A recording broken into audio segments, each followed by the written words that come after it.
I'm Kurt Parker, and this is In Motion.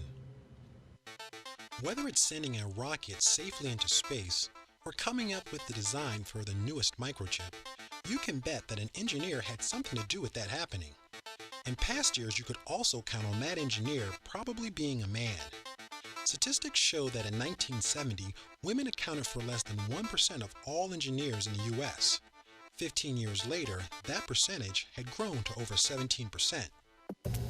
There are very few women represented in the College of Engineering, and the reason is because socially, women were not programmed to go into math and the sciences and the technical fields for a variety of reasons. Women were socialized to do other things.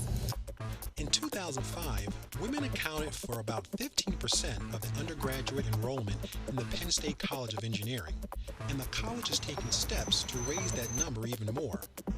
Amy Freeman, who is the Assistant Dean for Engineering Diversity, explains the Women in Engineering Orientation Program.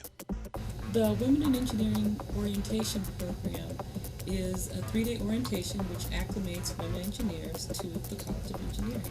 And one of the things that we do is we create community for these women. We know that students who leave are more likely to leave in their first year that they're here. They're more likely to leave as freshmen than any other time if they choose to exit the university.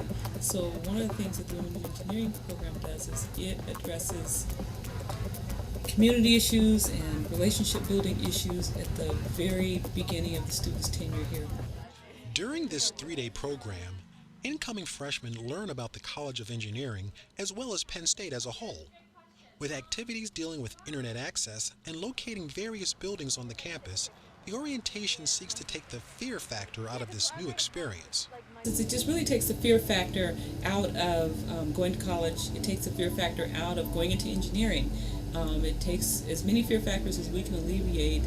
That's helpful. For instance, where they get to experience the Angel system early on. They learn their way around campus. They learn a variety of things about engineering, what the expectations are early on. They get a lot of professional development information very, very early on. And the purpose for this is just so that once they begin their engineering curriculum, there'll be plenty of things to challenge them throughout the academic year. So as many of the fear factors as we can alleviate at the front end, it just makes them more successful.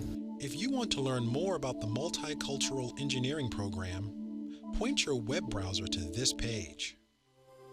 For In Motion, I'm Kurt Parker.